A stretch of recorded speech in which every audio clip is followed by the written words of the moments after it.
Oh, hey guys, come on in. Welcome to the Antisocial Podcast. This episode is not brought to you by my entire John Farnham music collection.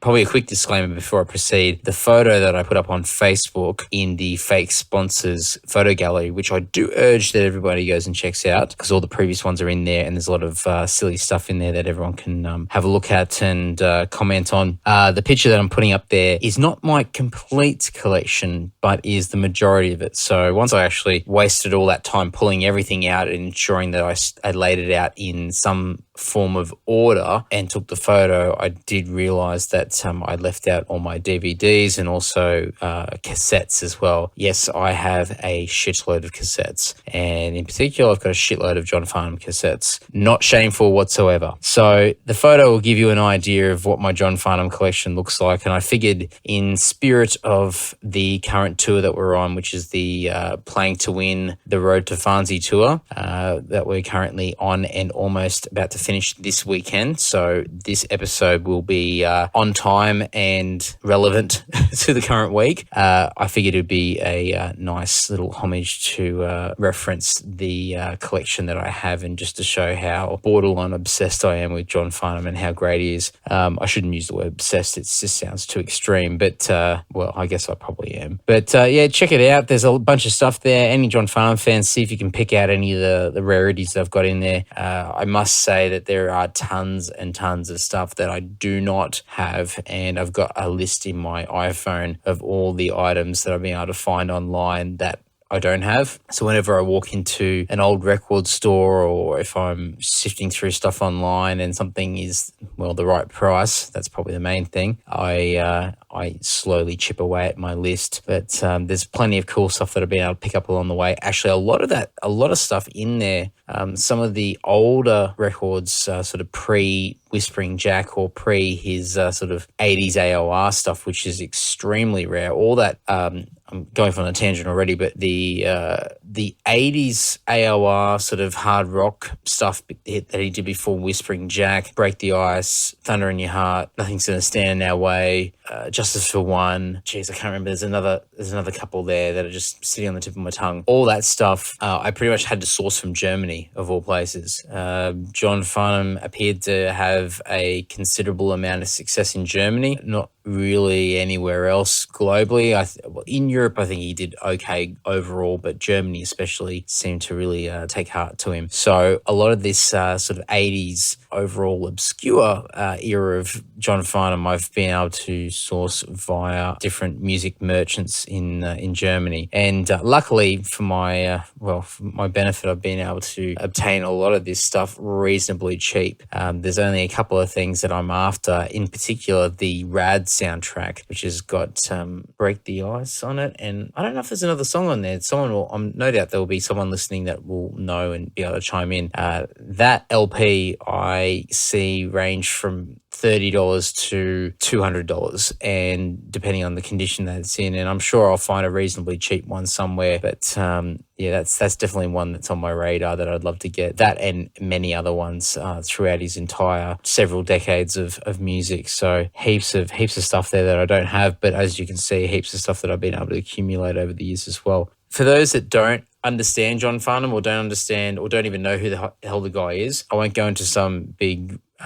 spiel about who he is and give his life story, but he's pretty much Australia's most successful singer. I honestly think if that he fronted a metal band, he would be absolutely incredible. If he had a metal band behind him, he would just be the best. And the closest that he's got was his 80s stuff, where he was doing a lot of sort of hard rock, AOR, 80s rock sort of stuff, but more or less very much pop singer, but in my opinion, the greatest vocalist of all time, and I'm sure a lot of people will cringe when they hear me say that, especially for people that are metal purists will probably quickly inform me of a million singers that are way better than him. Well, I don't really care, because I still think Farnsey's the greatest ever, but he is extremely, extremely talented. And for people that have been listening all the way through, if you listen back to episode 4, where I talk about when I got to see him in concert. I go through my experiences of that and also the backstage after show party where I didn't quite get to meet him, which is quite amusing. But yeah, he's just an incredible singer. Wasn't so much of a songwriter. He had just an amazing cast around him that were just top-notch professional songwriters, and he sang on some of the most classic Australian rock songs of all time, and a lot of that stuff luckily has been able to translate into other parts of the world. And just as a reference point, and this is a song that I probably don't like that much in comparison to everything else, but a song called You're the Voice, which is pretty much his most popular song ever. That's probably the song that is the gateway or the reference point to a lot of people who aren't terribly familiar with John Farnham. So definitely look that one up on YouTube if you're not terribly aware, and if you are, start there and then work your way through everything else. But he's a hell of a singer. For those wondering why the hell I keep crapping on about him, apart from him being pretty damn awesome, the tour that we're doing is a bit of an interesting one.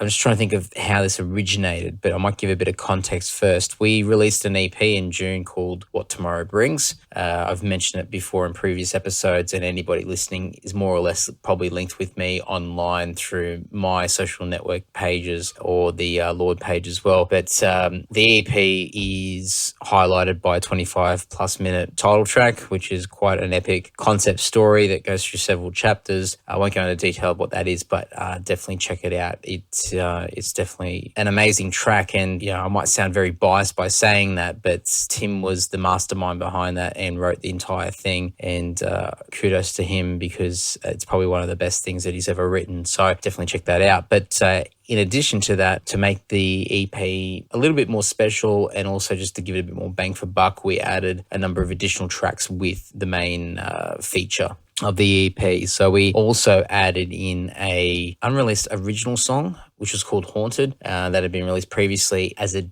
digital download for people that had ordered on our online store within a certain period of time, and we just wanted to reward those people. That was very exclusive and under the radar. We didn't make that public. And for the most part, it appears that the people that did grab it and download it definitely treasured it and kept it close to their chest, which was great to see. But we did feel that it needed a bit more of a public push, so we added that onto the EP as well. In addition to that, we added 4 other cover songs on there. I won't go through all of them, but there was stuff that we'd recorded previously, either through studio testing or just to go through and for shits and giggles. And one of them was the song Playing to Win. That was originally by the Little River Band when John Farnham was fronting them. And John Farnham then took that song on post Little River Band and, in my opinion, made it his own and has become a staple live song in his set for the past several decades. So it's a killer song. It's amazing. It's got great guitars in there, some great synth melodies in there. It's a very I think it's a very tough song. I think it's just a killer track, even in its original form. And when we recorded it, we definitely gave that song an extra bit of boost and some further balls to it, and it's really a punchy song. So moving along, that song was on the EP.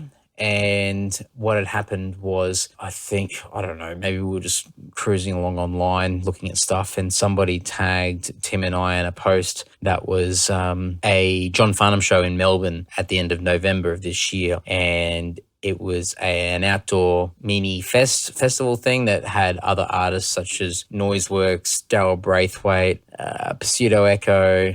There was somebody else, the Black Sorrows. I'm sure there was one other artist in there that was, I can't remember off the top of my head. And for anybody who's not from Australia, or probably for anybody listening to this, you probably don't appreciate or understand how amazing that lineup is.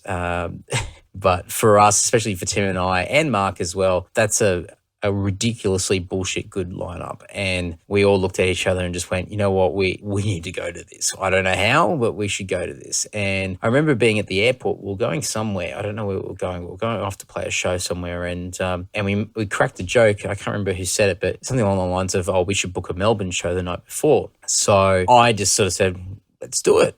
So everyone sort of looked at each other and more or less gave the informal green light, and I contacted my guy Mitch down in Melbourne and pitched it to him and said, hey, any chance we could book a show for this date? Didn't explain why, because I didn't want it to be too ridiculous, just asking in a general sense. And he came back and said, yeah, shouldn't be a problem. We'll find a venue. And what's the show for? So I thought, oh, shit, okay, well, I can't just say we want to put on a show so we can cover our costs to get to Melbourne and see John Farnham play. So I thought, leave it with me. I'll come back to you. There'll be a reason for this show. And yeah, I'll let you know. So we had a chat amongst each other and just said, oh, well, we can make a John Farnham themed show. We can play the cover off the EP. We can make it a bit of a one-off special event. And then it sort of progressed from there, because the more we chatted about it, the more we sort of thought, well, we haven't really done a proper tour on the new EP. And that would be good to have and be able to, an opportunity to sell it further at shows and whatnot. So maybe we should actually do a tour. So, all right, okay. So we go back and we're looking at all the dates leading up to this date, and thought, okay, well, better book a Sydney show. So we started looking at that.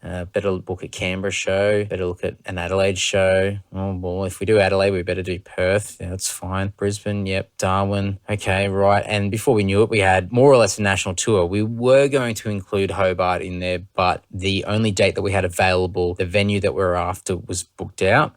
We were offered a random show on that same night in Hobart, but to be honest, I didn't know the people that were running it, and it looked a little bit dodgy. So if that person's actually listening to this, my apologies, but I'd rather play it safe, especially for a place like Hobart where it's very dicey and the turnouts aren't always massive down there. We always love to play down there when we are down there. We like to include it where we can, but when there are costs involved, it can get quite difficult. So it was a bit of a risk assessment on that one, and we decided to let it go. So it was a complete national tour of all capital cities bar Hobart, and we decided that we were going to call the tour Playing to Win, The Road to Farnsey 2015 tour, or whatever it is. And so the whole thing behind it was promote the EP, and the shows will all lead up to the Mecca, the highlight, the end of the road, which would be Farnsey playing at Werribee Park in Melbourne on November 29th. And we'd all bought tickets. We made it our internal band end-of-year Christmas party, and we'll go there, get absolutely slaughtered, and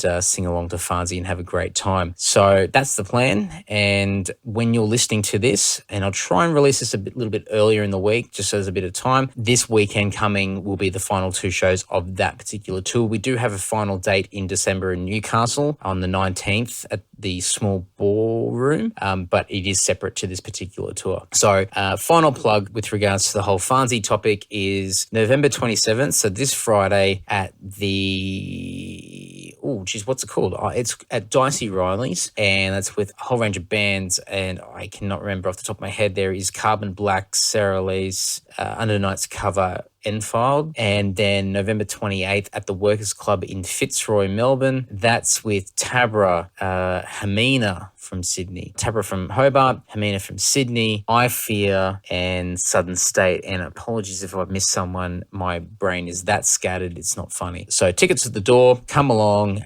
We've got exclusive tour shirts for the tour, which are quite good. I thought they were awesome. Where on the back they've got all John Farnham song titles as puns for each date of the tour, and they've been selling really, really well. So come and grab the last few that are remaining before they're gone for good. In addition to that, if anybody wants to catch up on the Sunday, this Sunday, November 29th, we'll be in Melbourne until Monday the 30th, but if anyone wants to catch up, we'll be out and about in Melbourne after Farnsey finishes, because everyone's an old fogey there. I think the whole show finishes at about 8 o'clock in the evening, so we'll be out and about. We may even end up at the Owlstorm gig afterwards. So by all means, reach out, and we'll have some beers somewhere in Melbourne on Sunday. Now, the episode is not brought to you by my John Farnham music collection. I'll put that up on Facebook. Check it out. If you've got if there's any John Farnham fans out there, please put some comments on there, or anything you can spot out of the picture, or if there's something that you've got that's quite cool that I might be interested in, please let me know. Always keen for a bit of Farnsey. Anyway, moving along, because I'm rambling and I'm going all over the place. And Damien, don't worry about editing this. Just let me go. Just let me dig myself a hole.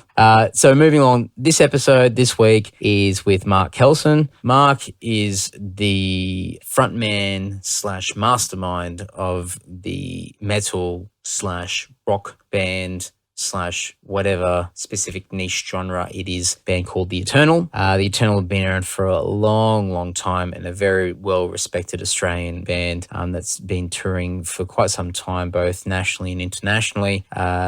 Mark is somebody that, in my opinion, is very well respected within the circles of original artists in this country, and has some great ties with many people from all over the world, and is very closely linked in with past and present members of Anathema and quite a few other bands that they've previously toured with, and is beginning to get a bit of a presence in Japan. He's been over there a few times by himself and with the band as well, and he seems to be moving forward in leaps and bounds. He's also got his solo project under his name. He's released a solo album on that, which is very cool. I've actually got a copy of that that I bought, and very much dig it. So I'll give all the links and details in the show notes so you can check it out. I'll rant on a bit more about it after this particular episode, but I really urge you, if you like what you hear, please go and support, buy his stuff. We're all independent. We all do the same thing these days. We talk about it in the episode about major labels and support and whatnot and the pros and cons to it. But for the most part, we're all DIY. We do this because we love it, and we're lucky that we do have people that appreciate it and go out of their way to buy what we create. And Mark's definitely one of those people that is extremely genuine and puts everything into everything he puts out. So if you do like any of his music, I urge you to purchase, whether it be a CD or a digital download or anything of the such, or just reach out and let him know that you do appreciate what he does. He also runs his own studio, Kelson Studios, where he does everything from recording to mixing and mastering, more so on the back end, but has got a pretty cool setup there and is doing that on the side with everything else he's got going on in his life, which he talks about in the episode. And he's just an all-round nice guy. He's just somebody that I've known for quite a few years and had some beers with. And unfortunately, a lot of the time we sort of cross paths very briefly and only get to say hi and that's about it. But he's a great guy and somebody that I definitely respect and have looked up to for quite a few years, because he's been around a lot longer than I have. And I'm very excited to see what the next chapter is for him personally, but also for the Eternal and his solo stuff as well. Other things that we discuss in the episode, changes in the industry. So anybody who's really interested in where the industry's going, or somebody who's very attentive to what's currently happening, guys who are starting out in bands that are trying to look for some direction and advice. There's a lot of cool discussion around that sort of stuff. And I think there's some takeaways from this myself personally, where I think I'll collaborate a bit with Mark in the future to see if there's things that maybe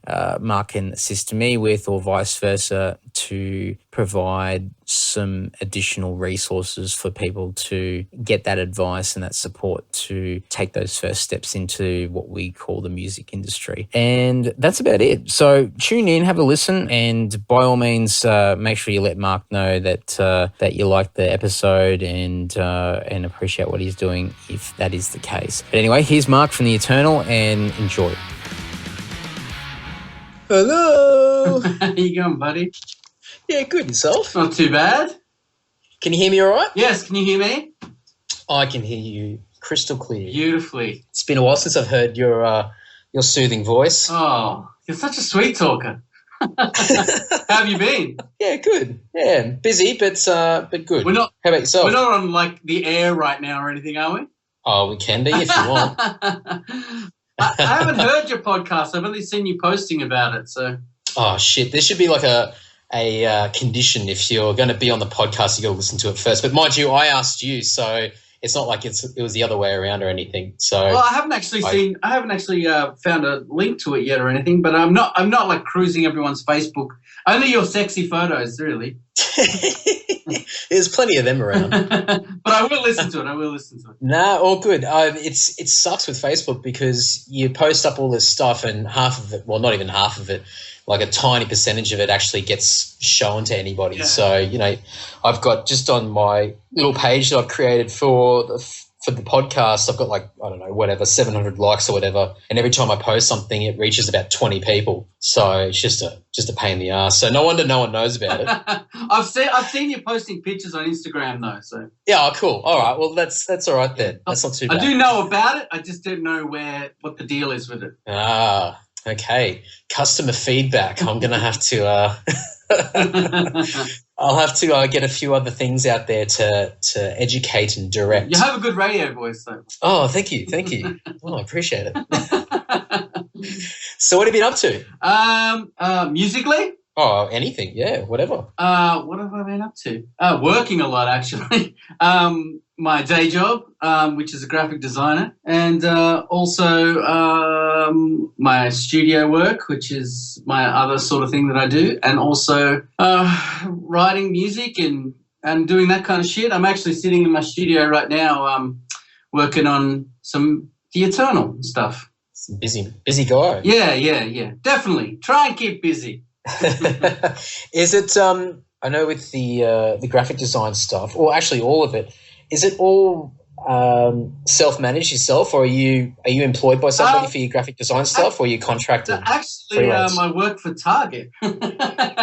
Oh, right. I'm a digital designer for Target. So that's I haven't been doing that for that long, actually. I've been doing it just this year. So, but before that, it was mostly myself. What sort of stuff do you design? The Target website. Oh, right. Okay. Yeah. So I do that.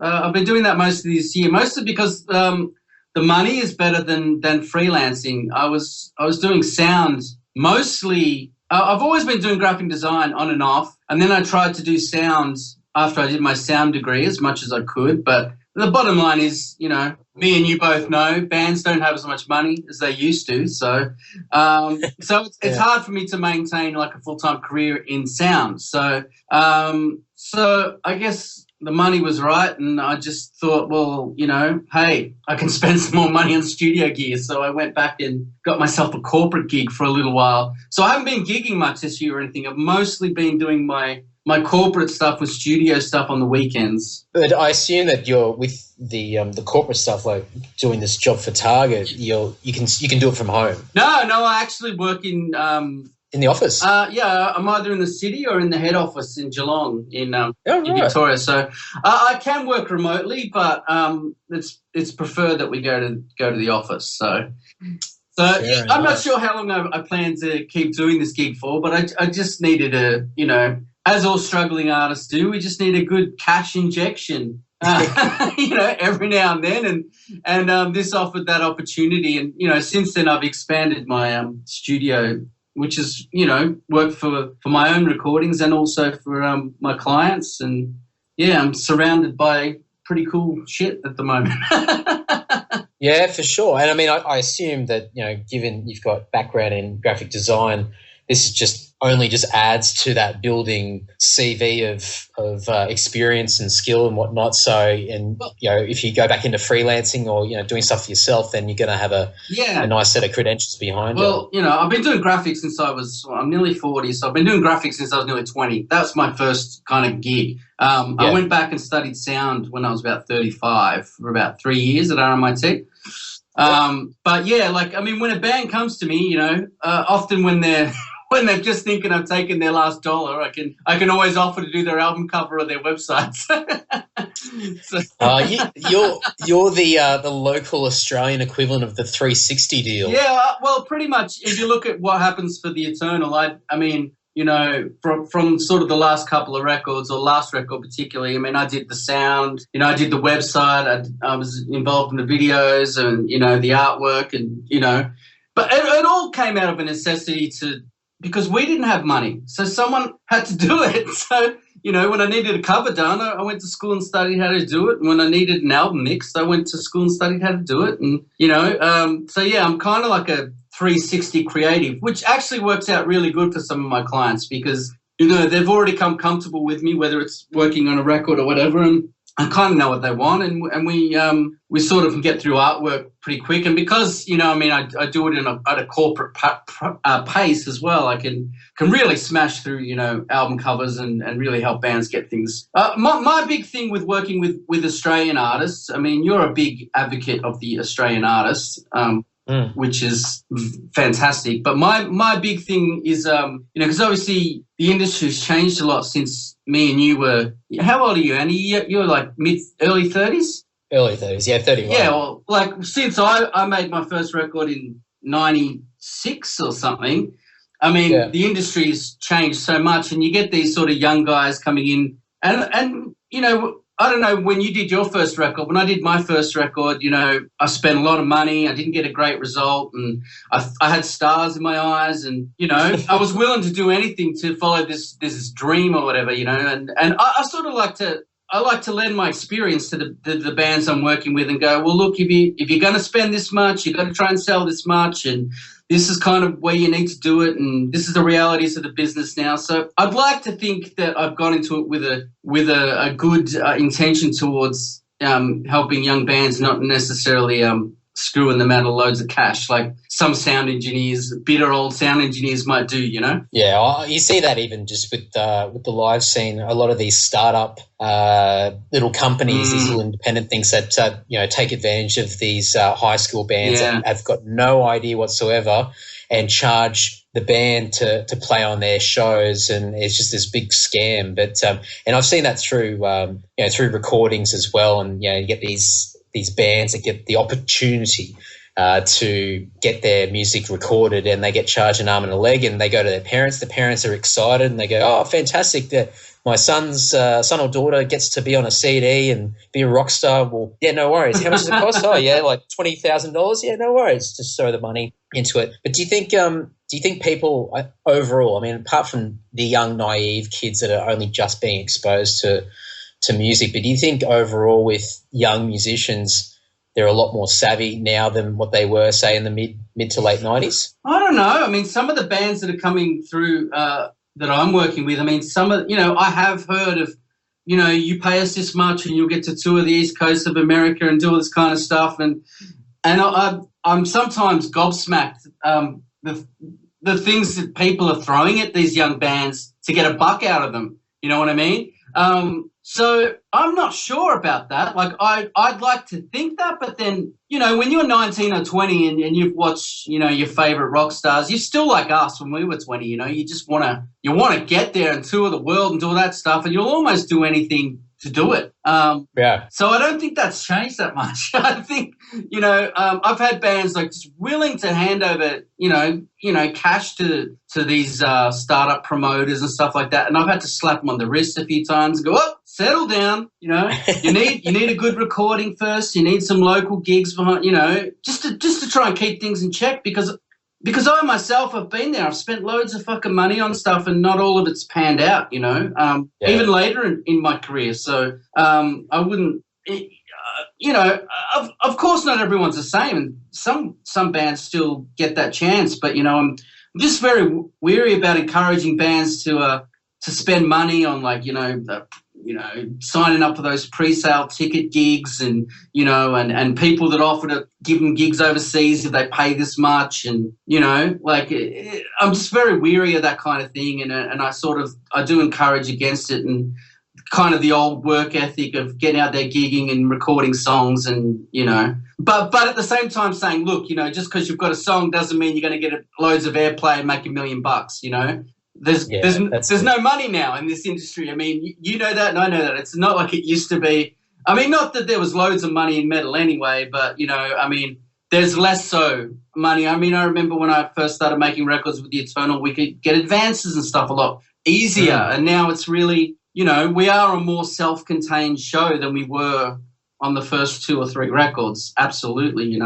And as you have, we've played around the traps and done the hard yards and paid on a lot of tours and done a lot of stuff like that around the place. And, we're still like 6 albums, working on our 6th album, and we're still fundamentally independent in the way we function.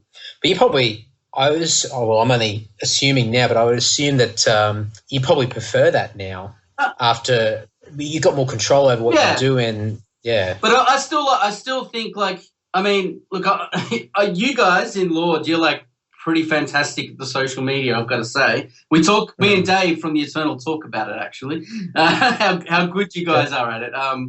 But you know, at the same time, there is that old school thing that a label can get you a lot more reviews in a bulk go, or some magazine coverage. Like, they may not be able to make you money or sell CDs, but they're good at getting you exposure. I think that's really the only good thing about that old school model. So, you know, in that mentality, if I was to sign the band up again, I'd be looking at it as a promotional opportunity, not as like, oh, well, gee, I'm going to go put a deposit on a house now. You know? Absolutely, yeah. I mean, for us, it's we gunned for a stretch of a few years where we were just really going hard to try and get signed to, you know, any sort of established European label. And, you know, we get little whiffs of interest, but then it sort of would go in the wrong direction, or they would start giving us ridiculous deals where they just had complete control and they were giving us bugger all.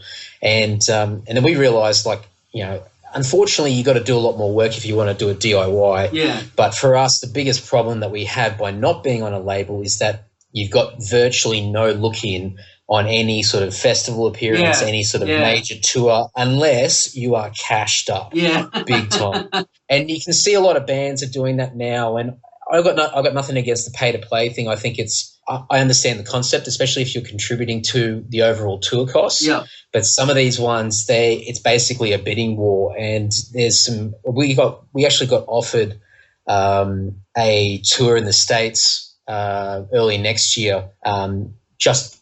We just got contacted just to see if we'd be interested, and it was something like I can't remember how many shows. It wasn't many shows, but it was about 20,000 US. Wow! And keeping in mind the crappy exchange rate as well. Oh, fuck! And then obviously our flights on top of it and everything else. And you know, it would have been a pretty good tour to go on.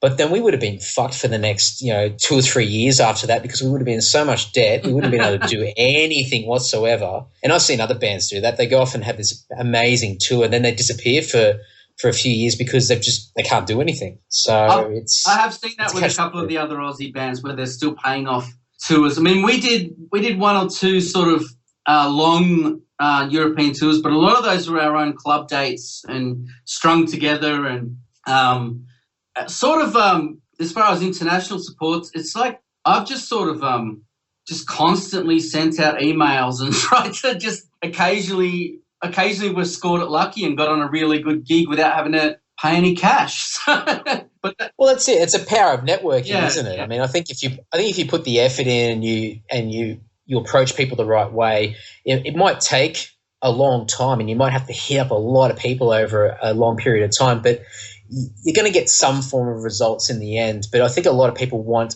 a quick result, and they'll shortcut it any way they can. And the other thing is, what I see a massive problem with a lot of these bands that are paying mega bucks to go to Europe or the US and do these massive tours with these great bands is that they live the glory for that tour run, whatever that is, 2, 3, 4 weeks or whatever, and then that's it. They haven't got a new release. They haven't got anything to keep that momentum going. And suddenly all that hard work and money that they've invested, where they've had the opportunity to play in front of so many people, they just haven't followed through with any additional promotion. They haven't, utilized a PR company. They haven't done anything, even on social media. Yeah. I'm looking at some of these bands and just they don't do anything. They don't do any press. They don't milk the fact that they've just done this great tour. And it's just, I mean, for them, they probably would have had the time of their lives and they'll be talking about it until they get to their grave. But, from the longevity of the band and making sure that the band can go to the next level, I guess maybe it's just something that they don't think about. I don't know. I think I found myself supporting large acts and going on big tours and stuff does not necessarily equate into growth in your own fan base. Oh, absolutely. You know what I mean? We've done we supported Taria across the US and we sold out of our CDs. We sold and sold and sold and sold. But I didn't really feel it afterwards that it attributed to a massive growth in our fan base or anything. It was a great experience and, sure, some more people in the US know who we are and And of course we talk about it forever. On that personal level, it's fantastic. But if you look at it on a band growth level, yeah, it was good, but it doesn't always necessarily have the effect that you expect. Like even in our own country, we've done national with Opeth and him, and done stuff with Anathema and Amorphous and blah blah blah blah blah, and everyone will be like, oh, I know you're from the Eternal, but it hasn't necessarily turned into we have grown some fans, but it doesn't necessarily get as big as you think it's going to. I think it's more like what you said about keeping on making records and and having something coming out regularly and that kind of thing. Well, that's why a lot of these some of these harder bands that are popular at the moment, I mean, you got King Parrot or Thy Art Is Murder and Northlane and all those bands, and I mean they're doing so well, but they tour like 10 months out of the year. Yeah. And they go and do a US tour, and then they go to Europe, and you think, oh, well, that must be them for the year. And then suddenly, as soon as that last European date's done, they got about 2 or 3 days off, and they're back in the US doing another leg, and it's just crazy. It's amazing. And fantastic work ethic, and that's the reason why they're doing so well, is because they've just got to keep going back. They've got to keep in their eye, because I'm sure it's always been like that, but more so than ever now. There's just so much content out there. There's so much music, and it's all at your fingertips. And people get distracted within 10 seconds of a song being played. Exactly. And every band's touring. You've got to compete, and if you're not out there playing, a lot of people just forget about you. So unless you've got some fantastic viral campaign online and you've blanketed it in all these different areas, it's a very hard thing to do unless you're out there just touring your ass off. And a lot of bands just can't do it. They can't. It's not feasible. I definitely agree. I mean, like we like you guys, we had a stage where we toured heavily and we were playing and everything was on the line always, I mean, I was leaving a job, I was going on tour all the time. But then, life gets a bit, you get a bit older. I'm 40 and so are the other guys, and a couple of them have got kids. So it's not necessarily as easy for us to do it like we did a few years ago. And and I definitely feel that, like we aren't necessarily on the radar because we don't gig regularly. And after 5 albums, I came with a bit of block, I guess. What the fuck are we going to do? 100 songs in, it's like, well, what am I going to do now, for fuck's sake? So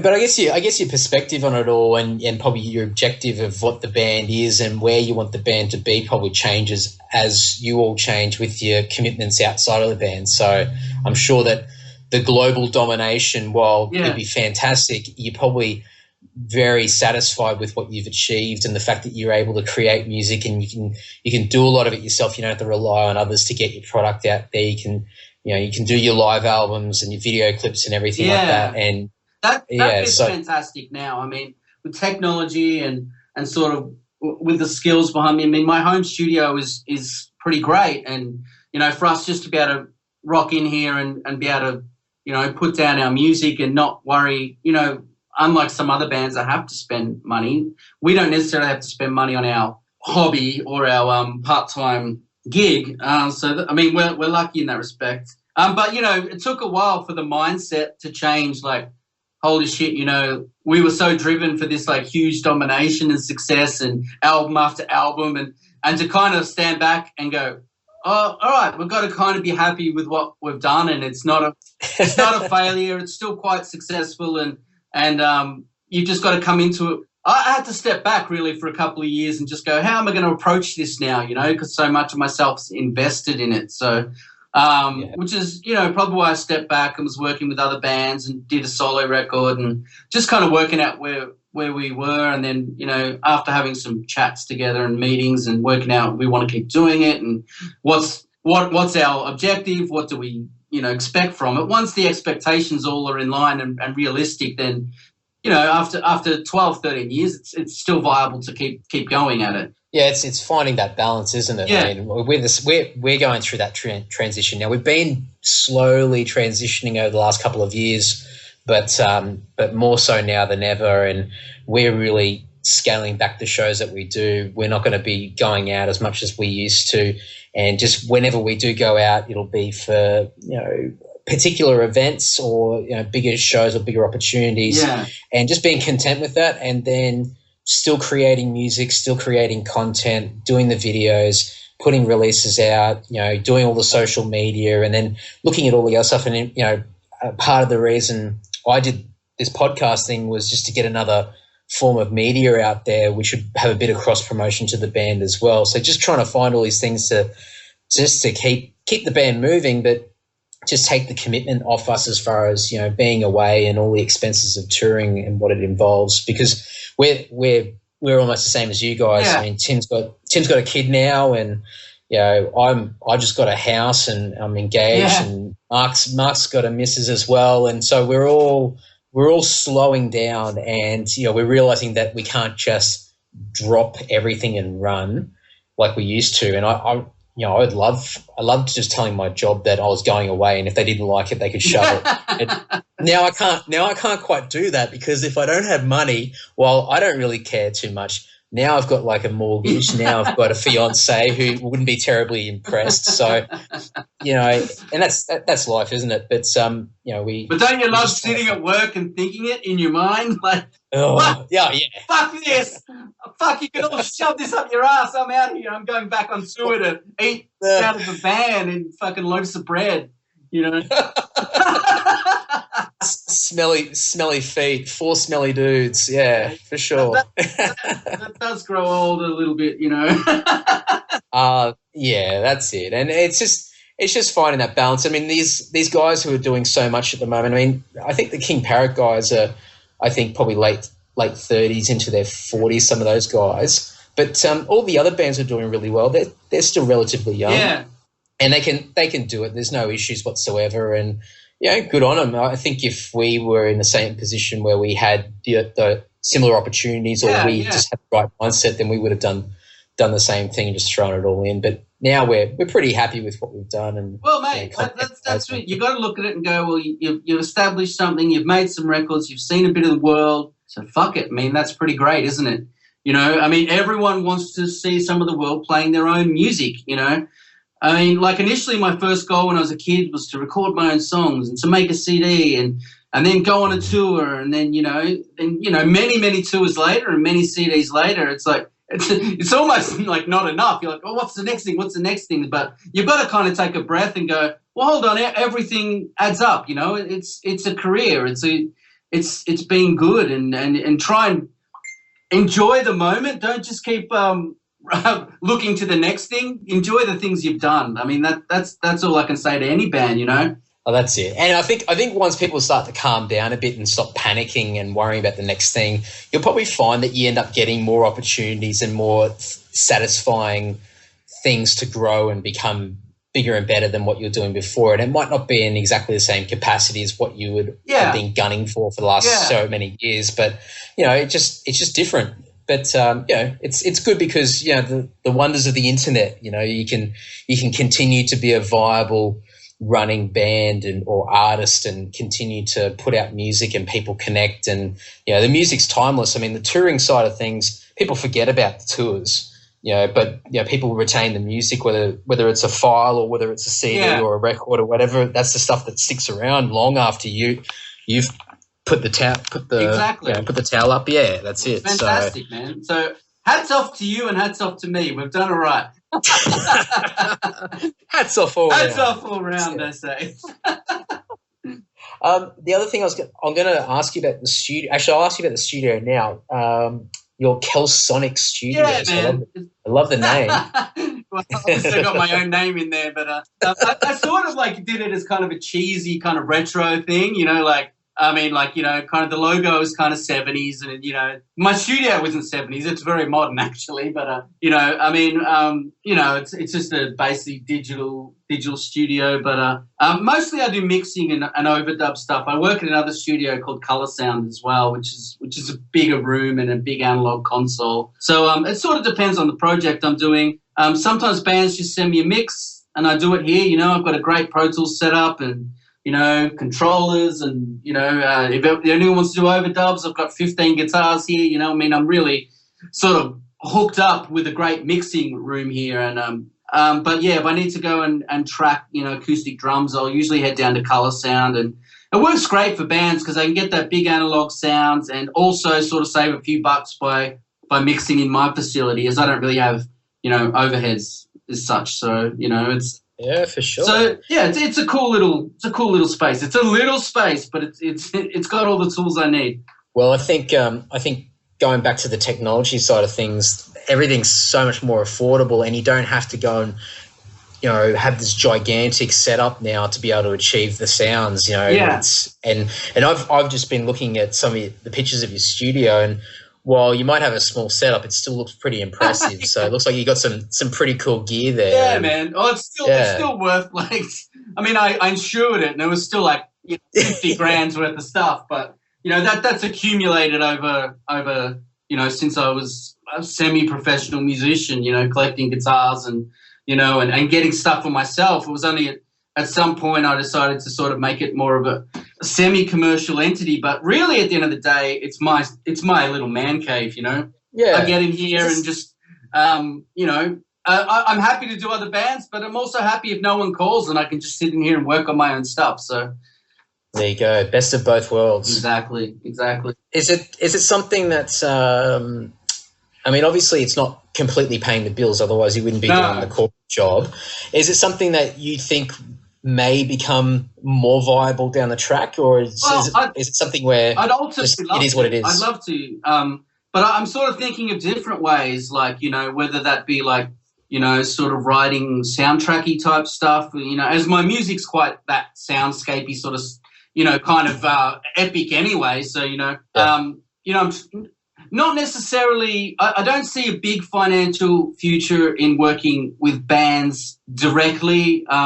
And unless you're like working with Rihanna's or whatever, because bands just don't have the cash. So it really is a bit of a labor of love in that respect. I mean, look, it is a cash injection, and I don't do it for free, but I don't necessarily make as much as I do at my corporate gig. So I am sort of thinking of ways that I can. I did do this pretty much full time for a couple of years, but money was tight. But it did give me the freedom to be able to tour a lot and that kind of stuff. But at the same time, the other guys, they had kind of, stable jobs and kids and stuff, and I was the one struggling because I'm the songwriter. I keep the whole thing going. So I was pretty much working for the band for free. So I sort of had to just sort of step back and go, well, it's about time you looked after yourself and put some decent food in the cupboard and so forth. So, I still love it, and hopefully one day, whether it be with bands or soundtrack work or something,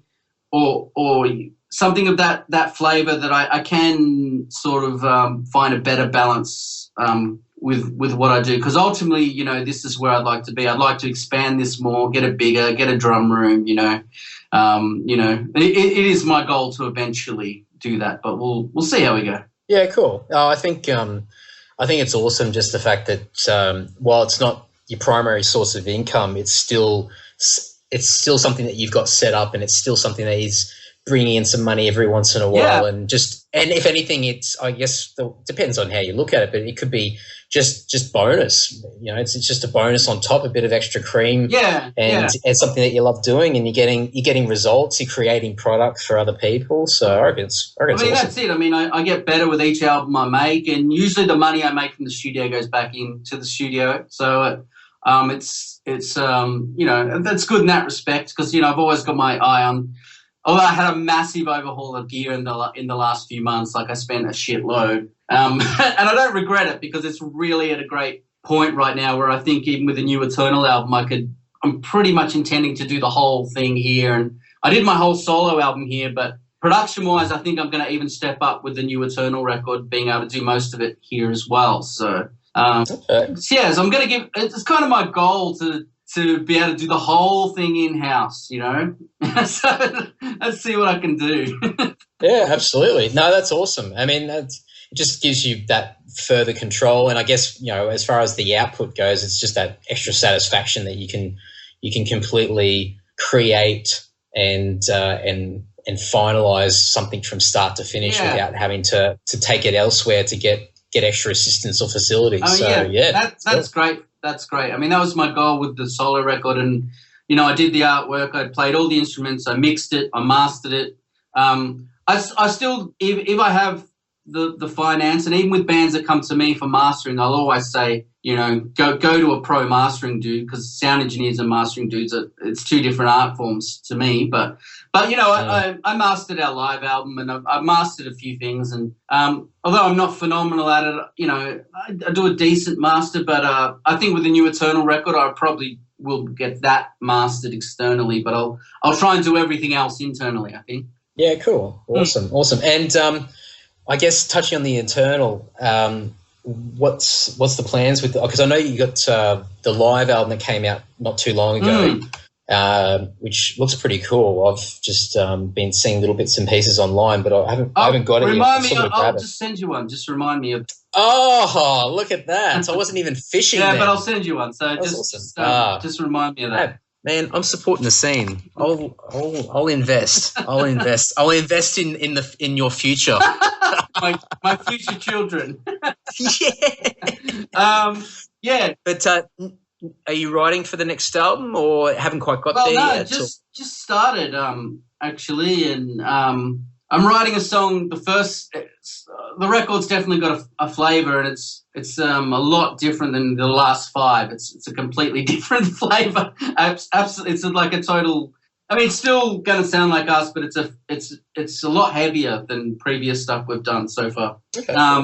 Not because of any pressure to be heavier, just because I feel heavier right now. So I just, we've always done what we wanted to do, and not every album's been the same. And also today, I just guess, I don't know if you knew that previously I have an involvement with Martin Powell, who was in Cradle of Filth and Mud Iron Bride and Anathema, and he's played on, me and him have been back and forthing on records for years, and, he toured with me in Alternative 4 when I was in that band. And anyway, we kind of agreed today that, like, he's sort of going to become like a permanent member of the Eternal, and if we do international tours, he'll be part of the lineup, and we're actually writing together for this record. So so that's kind of like, that guy is like an amazing, and he'll also be bringing out the violin. So he hasn't done that since Mud Iron Bride either. So wow, okay. So yes, that's an exclusive for you, Andy, because we only had this conversation this morning, actually. So so yeah, it's pretty cool. So we're sort of I've got one song down, which is about 15 minutes. Wow. It's a real long, epic thing. And there'll be probably about 6 songs on the record, I mean, like, it's not like we're trying to write, top 40 hits here. So I just kind of like, if I was going to keep doing the band, I kind of don't want to get stale and make the same record over and over again. And, and I felt like the last record, Circle of Light, was When the Circle of Light Begins to Fade, really encapsulated the sound of the previous 4 records. Like it captured elements of all of them. And then I kind of feel like it wrapped it off. And that was like, all right, you don't necessarily need to, the slate's kind of clean, So I kind of felt like the slate was clean, so I needed to walk away and think for a little while. And then because my solo stuff is taking up a lot more of the sort of ambient stuff and the softer stuff, and I kind of felt like I could just do something quite heavy with the Eternal, and I think that's what the other guys were waiting for. They're pretty happy about it, actually, but they've been so patient. Yeah, me like poofing around with all my like 70s rock and whatever else, and now I'm like, let's make a heavy record. I'm like, yeah, So I don't know, that's so far how it's turning out, like, to be, it's still very melodic, don't get me wrong. It's not like it's turned into a death metal band, and I can't do any of that growling stuff or anything like that. So it's not like, it's like the vocals will be the same, everything's the same. It's just a lot heavier and kind of maybe slightly doomier than, but heavier than I'd say it's even going to be heavier than our first record at this point. Yeah, cool. So it's just like, fuck it, There's no, if there's a mold, just break it, I don't see the point in making like that last record again, and et cetera, et cetera. Well, that's it. It comes back to what we were saying before about just having the satisfaction of being able to create music and not having to worry about this, global domination, or making sure that you write a particular formula in order to win over the masses. In the end, I mean, you've got the control and you can get in there and create what you want. And, you know, at the end of the day, when it's out there and people can listen to it, then when people let you know and tell you how much they love it, then that's a bonus. It's even better. That's what bands seem to do now. They seem to, like, you know, they're still focused on this thing that doesn't exist, and they go and spend all this money, and they record one song, and then they make a video for that song, and then they have a single launch, and then when that fails, they go make another song in another style, and, you know, and because they're trying to succeed. And I think, you know, I'm probably guilty of, you know, I mean, we're no strangers to writing a catchy song, but we're no stranger to writing, you know, a 12-minute really drawn out song either. So, you know, so I don't feel like I need to, like, go and, you know, at 40 years old, you know, like, record this single and try and, like, you know, make this, you know, big successful thing. I just, you know, I just feel like just get down and dirty and, you know, like, fuck it. Like, I've got no outside, I mean, I've got no outside influence or label or anyone sort of pushing. So I just pretty much make what emotional state I'm in. And obviously working in the corporate world, again, I find myself, like, really getting a lot of pleasure listening to Slayer. You know, just listening to really, like, heavy, aggressive music at work that you know, I probably hadn't been listening to until I was dumped back in the corporate world. So I think that'd be a little influence on probably why I'm rediscovering a bit of a passion for sort of a bit more going a bit more aggressive on this one. Just circumstances, you know. I've always just followed the instinct immediately. Like, I feel this is what I'm going to record. So, you know.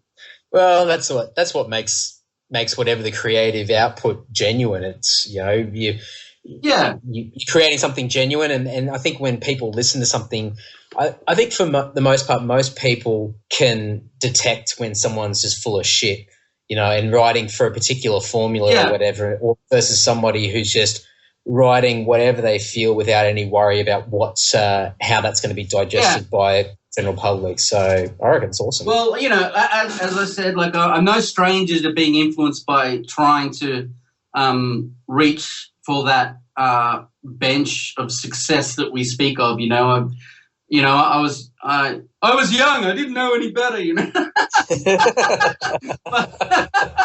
but it's true. You know, I mean, like, you know, we sort of started really strong, and we were kind of like climbing that ladder, and we didn't realize it. And we got presented a few really tasty opportunities that didn't come to fruition, to be honest. And you know, it's you kind of taste it, you know, and then when you taste it, you kind of want a little more of it. And, you know, that chance of being on tour all the time and playing with all your favorite bands and all that kind of stuff. But the reality of it is, like, you know, even speaking to some of these guys and in the big successful bands, is they still earn less than your average wage Aussie, you know, and they're on tour most of the year and don't get to see their families, and, you know, and they're paying crews and, you know, all their staff, and it's amazing how little some of these people make, and it kind of puts it all in perspective. I mean, not that it's for money, but there comes a point, you know, you're in your 30s, you got a mortgage, you got a wife, you got whatever you've got, you know, and you got to, like, be responsible. That's it. That just comes back to that balance, doesn't it? You got to be able to balance it all. Yeah, it does. For sure. And sorry, what was I going to say? Just touching back on your solo stuff. You did put out the album. Was it last year you put the Resurgence out? Yeah, I think it was. Yeah, it was about 1 year ago. Yeah. Yeah. And so how's that gone in comparison to, like, the Eternal stuff? Barely made a splash. To be honest, it's not really done that much for me, but that I kind of knew that, you know. I mean, my name by itself isn't probably worth as much as the band's name, which is fine. But at the same time, you know, I did it, I made it, I wrote it, I played everything, I played the drums, I did everything. I did a couple of solo tours of Japan, and, you know, I did it. I proved to myself that, you know, I mean, I supported Anathema solo the other night, you know. I guess I kind of proved that, you know, that I can do it by myself, and, you know, and not that I needed to prove it, but I was at a bit of a crossroads where I didn't know who I was and who the Eternal was, and it was because I've been the primary songwriter, and I don't know, I guess I just wanted to find a bit of my identity outside of, because, when you're in a band since your 20s, a lot of your identity becomes sourced from that. I'm Mark from the Eternal. I'm Mark from the Eternal. That's a lot of my, I guess it just became a lot of my identity. And then when I wasn't sure what I was going to do with it anymore, it's like, I guess I had an identity crisis, You just become Mark and that's it. Yeah, I'm just like Mark. And it's like, well, what does Mark like to do? Because, Mark doesn't necessarily like the same music that Mark liked when he was, when he started the Eternal. So, yeah.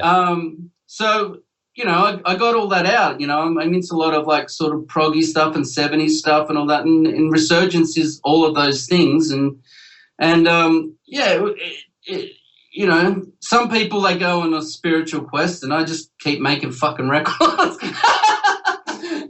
Well, that's it. And I think majority of the general public can't do that. They don't have the patience to be able to develop that talent. And so, I mean, you're fortunate that you're able to do that. I reckon the album's awesome. It's really good. So it'd be something, as I said before, the whole touring and all that sort of stuff, and even the initial promo campaign of a release, while at that point in time it can be quite important, long term that stuff gets forgotten, and that you've created something that's going to sit there forever, more or less, and people will just continue to discover it and find the music in various forms, and you'll probably move on to other projects and whatever down the track, and someone will just come back and say, wow, I just heard this song, and you're like, oh shit, I recorded that 10 years ago, 15 years ago. Well, and I still discover stuff from 30 years ago that I had no idea existed, and suddenly my life changes. It's amazing. That's true. So that's a nice way to look at it, Andy. It's a nice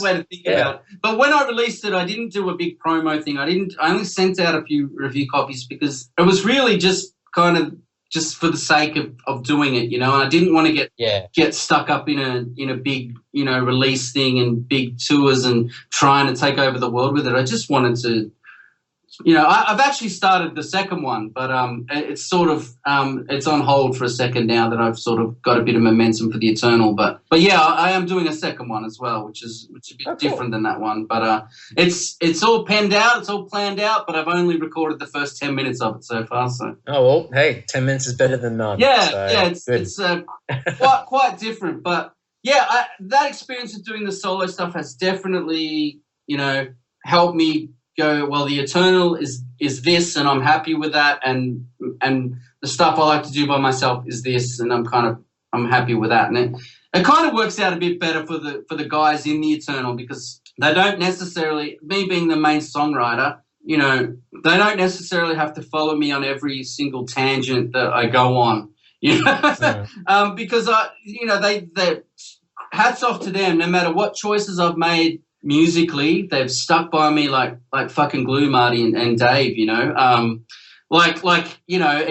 when they made Under a New Sun, which was quite different than the rest of our records, and in the end it was actually quite a financially difficult record for us that almost like was part of where things started to, I guess, sort of hit a bit of a lull, but because it was just a tangent of something I just really wanted to try. Maybe I should have done it outside the Eternal, but we didn't, and we did it, and it's a great record, but it definitely left our fan base a little bit going, oh, this is a bit different, what's going on here? But now I think I can sort of save my really like outlandish tangents from my own stuff, and sort of keep the Eternal a little bit more in its metal roots. Yeah, which is, you got a second outlet now. Yeah. Instead of like, and not, sometimes it works, for some bands, but I just the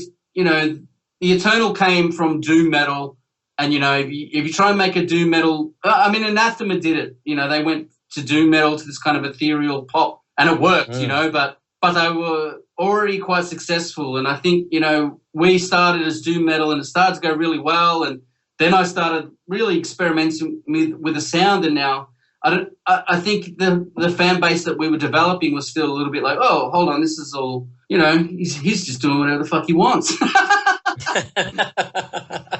Which is cool, but yeah, I feel now in my heart that the Eternal is rooted in metal, and I was always like a bit of odds with that, like, are we metal or are we avant-garde this or are we rock or, but well, there's your balance coming back now, isn't it? Yeah. I mean, you've got that balance again. You can afford to have those other outlets through your solo stuff and then keep on track with the Eternal and keep the focus of what you guys were all about when you first started and it doesn't have to be exactly the same as what it was then, but at least keeping that initial focus that you had. Yeah, exactly, man. That's cool. Exactly. So it's it's a good day in Eternal Lands today. We're feeling good, Martin's on board as a band member, and we're in the songwriting mode. So that's awesome. Well, I'm definitely keen to see what comes out of your end. What comes out of your end. I know I speak juicy shit. Well, hopefully it smells all right. Well, because the podcast, I feel like it's on the internet, so we don't have to worry about censorship. So no, we don't. Who the fuck cares? So it's all good. All good. But if you don't stop me, I'll just keep. I will talk for the next 7 hours. So you've got to wind me up. That's all right. We'll just do a sample size tonight, and then I'll just keep getting you back every so often. You can just be my regular guest, and we'll just get more and more profane as we go. Well, I'm always like, I don't know sort of what your demographic is or your audience is, but, I really, am at a point in my own career where I do, want to share my experiences with other young bands and I'm always open for a chat about the music industry and making music and the motivations behind it and just the things that young bands are about to go into. I mean, that's probably why I've always sort of followed you a bit, is I saw that you kind of, you're sending out CDs for other. I mean, you're a better man than I am in that respect. I mean, you're collecting CDs, you're giving them out. You're really like an advocate for the Aussie band, and I mean that's a rare thing these days. And someone in another band's actually going out of their way to push other bands. That's definitely something I paid attention with you. So congratulations on that. And I think it's just a simple concept. Well, for me anyway, where I just figure the more bands that I can help and get word out there, then the easier it's going to be for us. And I think part of the reason why I do it is partly selfish intention, because by me highlighting other bands and pushing other bands, it's attracting more people to us, and it's getting more people ordering shit from us and whatever. But it's all, the more people you help, the more you get back over time as well. So I genuinely love Australian music as well, so it's just I love doing it regardless of whether it actually has an impact or not. It's just it's fun, so it doesn't take up too much of my time. It's relatively easy, so yeah, fuck it, why not? No, that's excellent. It's definitely a good thing in your behalf. Actually, we're thinking about that on the Eternal Facebook, having a day. We're thinking about on the Eternal Facebook page about having a day a week where we feature like a friends band or an Aussie band or something, to kind of, it was Dave's idea actually, probably because he follows you guys quite closely, and we thought it might be a good idea to sort of, spread that love around and, share other bands on our page as well. So it's been something we've been thinking about endeavouring to do as well. So yeah, it's cool. And I mean, I think going back to sort of the selfish side of things, I think it just gives you guys probably more of an excuse to keep posting stuff from your pages and keeping the traffic up, and in turn it helps other bands as well. Exactly. So everyone's a winner, baby. Everyone is a winner in that respect if you help each other. And I think a lot of European bands, it's pretty common to do that. I think in Australia, because there is so little thing, everyone's grabbing for something that's not much, it is a little bit more competitive. So when a band does kind of, openly support another band, it is a bit different in the Australian scene. I think it's good. Yeah, absolutely. Well, just to go back to what you said about talking more about, the industry and music, and especially for young musicians, I've got a couple of ideas that I've got in the pipeline. I haven't quite worked out exactly how they're going to end up as far as a product, but I might pick your brain at some stage because I think it'd be right up your alley. So yeah, cool, man. We'll talk at a later date. Let's do because, that. I'm definitely big on providing some form of support for young bands, and it's not like being a manager or anything like that, but I think it's just providing a resource so people are just getting just unbiased advice. It's just experience, isn't it? I mean, look, not everyone's experience is the same, and although I've had bad experiences, I've had fucking experiences that I would never change for the entire world. You know what I mean? So yeah, absolutely. It's just about discussion with these young metal bands and just a sense of reality a little bit, because you can be, no matter that there's no money in this industry, you can still be starstruck, and there still is a lot of people in the industry wanting to make a buck out of an artist. So you've got to be really careful. I mean, you get a million emails a day about SEO and we'll make a new website. I get those all the time. I don't know if you do, but I do. Yeah, I do. Or submit your song to this or that, and only pay this. And, there is people out there hungry for young bands' money, and obviously some bands just they suck this up. I read some of those emails I get, and they're very cleverly worded, and, it's horrible, really. The music industry is still just as sleazy and horrible as it was always, but it's one of those industries. It's probably one of the only industries where it's just not regulated. Like any other industry, you need licenses, you need qualifications, you need certain things in order to be able to practice to whatever that might be, whatever the particular service you're providing. But within the industry, you're really sort of just going on how you present yourself, how much shit you can talk to convince people, or based on word of mouth referrals, and that's pretty much it. So if you're cashed up, or you've got whether you've earned the money yourself or you've inherited a shitload of money from a parent, you can become an international promoter. You can become a record label owner. You can do anything within the music industry, and you can look legitimate. You can look like a professional. And for your young artists who want to be artists, or someone who's ready to make that next step, and the stars are in the eyes.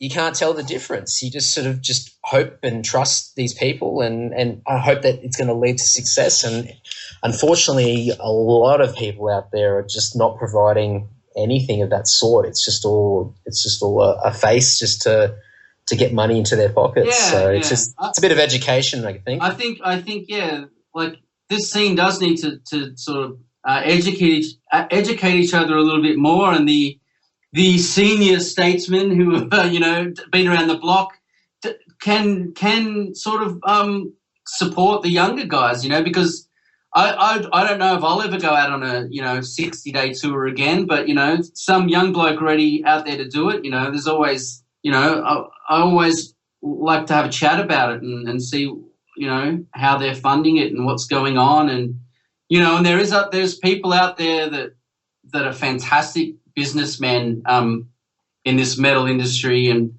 who I've met along the way, like Dave Haley from Psychroptic he's amazing.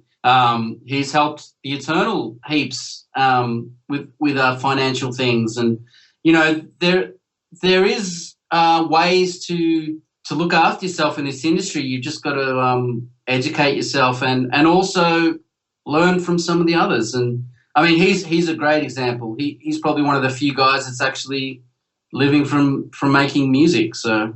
In the heavy scene anyway in Australia. So. Well, that's it, and especially for a style of music. And I know sort of extreme metal, when you're talking about a genre of metal, is probably one of the more popular subgenres of metal. Yeah. But you're still playing extreme metal, exactly. and he's still surviving. He's out there, and he's he's very much an entrepreneur Yeah. in the sense that it's not just income from the band. He's doing so much more, Exactly. and he's done the same for us. He's helped us with certain things when he was doing outsourcing for merchandise. He hooked us up with a lot of merch and everything like that. He's fantastic, and I think he's definitely one of those guys, man. He's got it nailed. Absolutely, and I think probably the big thing for a lot of young musicians is there's no fucking rush. Like, don't panic. You don't have to, smash all this stuff out in 6 months. And if you don't do that, if you don't hit that window, then you'll never have any form of success. I mean, half this stuff. I just remember when I was a kid, and my father went to school with this girl, and she ended up marrying this guy who ended up being a tour promoter, and he did the Australian Warped Tour when that was going. I can't remember the guy's name off the top of my head, but I was a young kid still in high school, and my dad took me around to their place for dinner one night, or just to catch up. And he pretty much told me, he said, if you don't make it by the time you're 18, there's no point. but he was referencing like Blink-182 or something like that. Yeah. And that just got ingrained in my head, and I started panicking. And so I'm thinking, shit, I can't even play guitar properly. I've got to learn how to play an instrument first, and then I've got to find people that I can get into a band. I haven't even written a song yet, and I just desperately wanted to be in the music industry. That's all I wanted. And this guy's just telling me something, I've got a deadline. And it was the most ridiculous thing in hindsight, but at the time I panicked. I think a lot of young kids probably just panic, thinking that, you can't have any form of success past a certain age, and people just make silly decisions and jump at the gun and throw money at shit that's just not going to return any results. It's all about expectation as well, and what your expectation of success is. And yeah, like, people still go to me, oh, you're in a band, are you in the top 40? And then if I say no, they kind of, your average Joe might just fob that off. But, fuck that, I've made 10, 12 records. I've toured the world a lot of fucking times, and I've played with all my favorite bands. That's success, man. I don't give a. That's it. I've still got a roof over my head. I'm not dead. so it's expectation, isn't it? If your expectation is just to make your own music and see the world, and while you're doing it, then great. If your expectation is to be like Blink-182, then that's a whole other game. That's it. That's it. Probably shouldn't be talking to us if that's the case. Yeah. We're more like long haul kind of guys that just do this because it's part of our this is part of who we are and what we do, and we love being musicians, and we also do love that kind of like the making the artwork and doing the social, and the kind of whole thing that goes with it, and it's just being. Just doing. It's your own little club, isn't it? Really, That's it. It's a social thing. It's organic. It's creative, and it's satisfaction, isn't it? And I think probably for a lot of young people, that's probably one of the first conversations that people need to have with someone young who's looking for advice. It's just like, well, what do you want out of it? Like, where do you want this to go? What's the dream that you've got? And depending on what that is, will pretty much dictate what the next steps are. And if it's something crazy where you want world domination, you want to be on a massive pop label and whatever, then, well, hey, here's a door and good luck. But if you want to go down a different path and you want to be creative and have music and want people to enjoy what you do, and you want to do this for the rest of your life, then here's another door, and here are the first steps, and take it from there. Yeah, absolutely. I mean, on that note, I'm sitting here in my little studio surrounded by my guitars and my records I've made and stuff, and fuck. Life's good. It's all right, man. It's all right. A few years ago, if you asked me that, I might have not seen it like that. But at my current mindset, I'm quite happy with the way things have turned out. Of course, we would all love, to be full timers or whatever. But you've got to sort of be happy with what you've got as well, I think. I mean, Absolutely. That's just in life, isn't it, generally, Oh, it is. You got to enjoy the journey along the way, and it's always good to keep striving for more, but if you don't enjoy what you got, then you'll never be happy. Yeah. You'll achieve whatever goal you've been hungry for, and then you'll be looking for the next one after that. We can turn this into a Buddhist, fucking, practicing some mindfulness. Well, look, I think we should end this on that positive note. Absolutely. Thanks for having me for the last hour. Yeah, no worries. Thank you very much, and I'll definitely get you on when you got a bit more news with the Eternal and your own stuff, and I'll definitely plug all your stuff on the website as well. Yeah. Well, when this goes up, or if you want to share anything about the podcast, just to shoot it over as well. So I'll share it. Happy to share it on the Eternal page and all that kind of stuff as well. Sharing the love. Sharing is caring, Mr. Andy. Awesome. Thanks, mate. I really appreciate it. Thank you, man. Have a great night. Yeah, you too. Catch you, man. Bye. Cheers, guys. Hope you enjoyed that. That was Mark Kelson from The Eternal. Lots of cool chat there. Hope you got something out of it. As I said before in the intro, there's a few things there that are quite beneficial for young artists, things to keep in your mind and be aware of. And I think I'll be speaking a lot more with Mark, along with a few other people that I've met recently, to see if there's things that we can do to pull together our knowledge, experience, resources to provide the tools and things, even if it's just from a knowledge base. It's just to better equip young people or just anybody who's entering the music industry for the first time but wants to actually make an impact and find just any form of success. And if we can make it easier and provide something for people, then I think that'd be a fantastic thing. So stay tuned and we'll see what happens further down the track. As I said before, this episode is not brought to you by my John Farnham Music Collection. Photos on Facebook in the Fake Sponsors photo album. Have a look at that. That's not my entire collection, and I'm going to boast about that. I do have more stuff. There's some DVDs and cassettes that are missing, and there's plenty of things on my to-get list from the Farnsey discography that I don't have yet. So it's definitely a work in progress, but you'll see just how much I love Farnsey. On the back of that, I thought I'd try something a bit different this episode, and it's a bit of a gauge to see, not so much to see if people are listening, because I certainly can see from online stats through my podcast hosting and whatnot that a lot of people are listening to it, but I just want to see as far as reaction and whatnot, and probably this isn't the best tool, but I figured this might be the start of a few little things or actions that I want to put in place to see whether you guys respond or not. Now, I've got 3 Farnsey CDs that I'm going to give away for people that are actually on my personal Facebook page, which I'm slowly getting rid of over time. I'm giving away a couple of packs this week that I've got 3 Farnsey CDs duplicate. Why I have duplicate copies of albums, don't bother asking, but I've got them and I'm giving them away. This actually, by the time you've listened to this podcast, I've already given those 2 packs away, but I have a 3rd pack, and the 3rd pack is more or less the same, but one of the CDs is different. I think one of the anthology best of CDs is in there instead of 33 1/3. So if anything, it's probably a better pack than the ones that I gave away last week.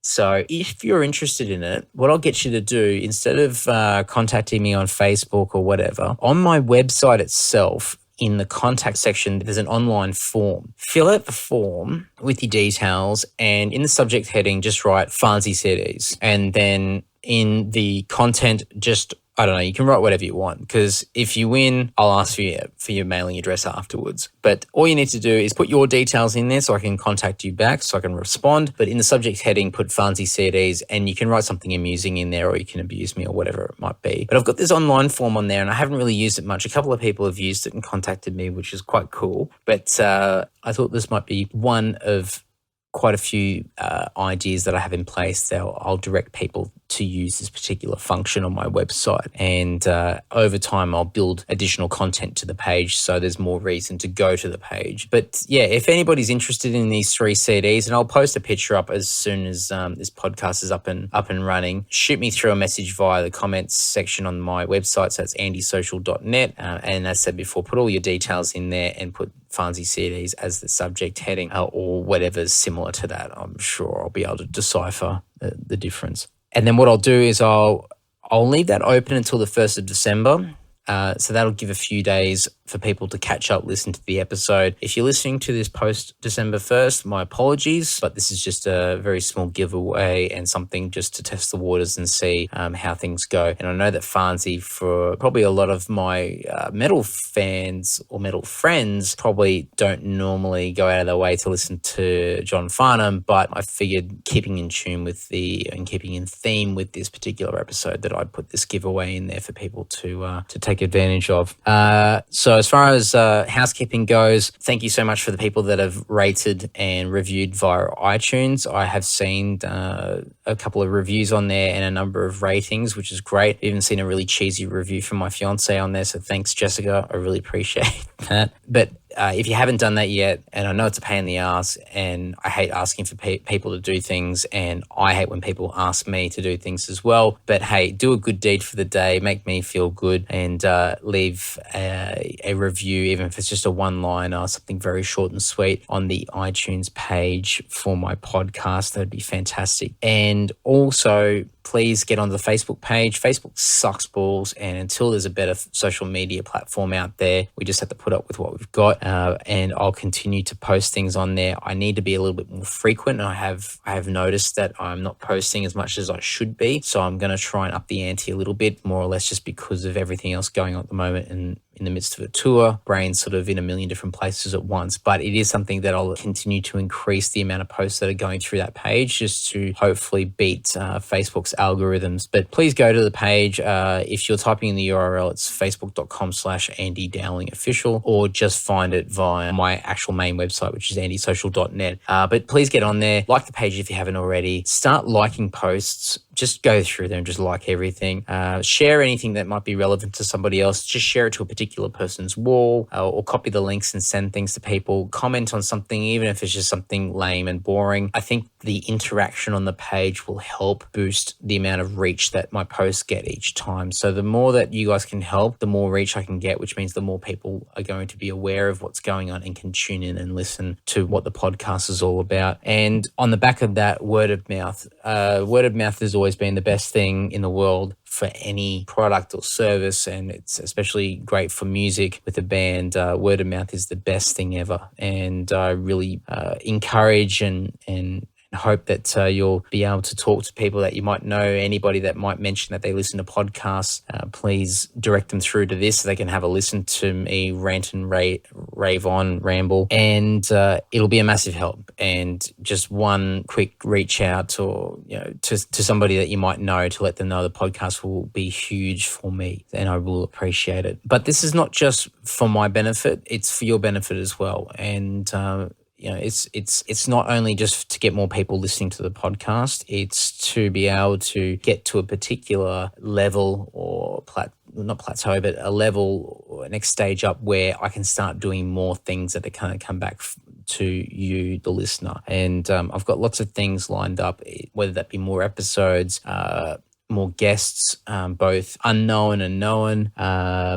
I'm looking at doing special download packs of certain topics with various people of experience that might be able to provide a service or something interesting that may be a bit of a guide or something that might help people. I also would like to do down the track different offers and discounts, more giveaways. A lot of that stuff's going to be based more so on the amount of listeners that tune in, which will then be able to validate the podcast more to be able to get to that level where I can get some relevant sponsors on the show. And please rest assured, I will not clog this podcast full of sponsors, but I would definitely love to get some support from relevant parties that would be of interest to people that listen in. And I want to be able to provide something to you guys to thank you for listening by giving something away or giving a discount, whether it's a percentage or a dollar amount, just something that might be exclusive purely to the people that take the time to listen to me carry on. So those are things that I want to look at doing down the track. There's other stuff as well, which I've written down a whole list of things in my little podcast notebook that I've got, which is great. I've got heaps of ideas, but it's all going to come down to the traction that this thing creates. And a lot of it's on me, and I've got to work hard, but anything that I can get from you guys and a bit of people power would be absolutely appreciated and fantastic. And also, if you have any ideas of areas that I can promote this podcast podcast or ways that I can extend the audience further, I'm all ears. I'm absolutely all ears. I'm not proud of me coming up with the ideas myself, and I will certainly give credit to somebody who comes up with a great idea. I really want to, while this is me carrying on and my name's all over it and I'm the person that's speaking to everybody, I really love the idea of this potentially getting to a point where it's a real community thing, and I've got a whole group of people that are listening in, and we can come up with ideas together and help each other out and look at ways of improving our own day-to-day lives, or even if it's just on a humor or entertainment level. I really love the idea of banding together and making a real group of people to make a difference and provide something positive. So I'm all about that collaborative effort, and if somebody's got any suggestions or ideas, I am all ears and would very appreciate anything that comes through, ridiculous or legitimate. And that's about it. So I'm just trying to think if there's anything else that I may have missed out on. Probably the last thing I'll do before we wrap up is with future guests, I do have a number of people that I've got lined up, and just finding the time to get those recordings done, do these intros and outros, and then get it over to my main man, Damien, to do the editing and get it ready for publishing. But as a lot of you will have seen to date, a lot of these people that I'm talking with have a basic link within the music industry. And that's definitely where my life has been for the last decade or so, decade plus. And so a lot of the discussion and topics do tend to fall back into that music theme. And for the majority of you that are listening, there's obviously a keen interest in music as well. So there's some relevance there and some interest points. What I'm hoping to do over time, and I won't rush this so much because I really just want to build this into something that's genuine and consistent and pure. But I do like the idea of extending the topics and extending the people as well, and not just having that link into the music industry. And I think the guys that I've had on so far, and one notable is definitely Ricky with a lot of the things that he does that aren't exactly music related, but were definitely interesting discussion points. And I will be looking for those things with everybody that I talk to, regardless of the initial connection. But I will be looking at other people that are completely separated that I might not have a direct link with, somebody that I might have some interest in, whether it's from reading a particular book or listening to another podcast or something I've watched, and then reaching out to them and having a conversation with them. So it'd be more of a cold approach to an episode. But I do like the idea of just getting people on and listening to them and getting their perspective and hearing their story. So as this whole podcast moves ahead, there will always be a link into music, and there will always be references to music, and especially because a lot of my experiences come from music, and a lot of my development over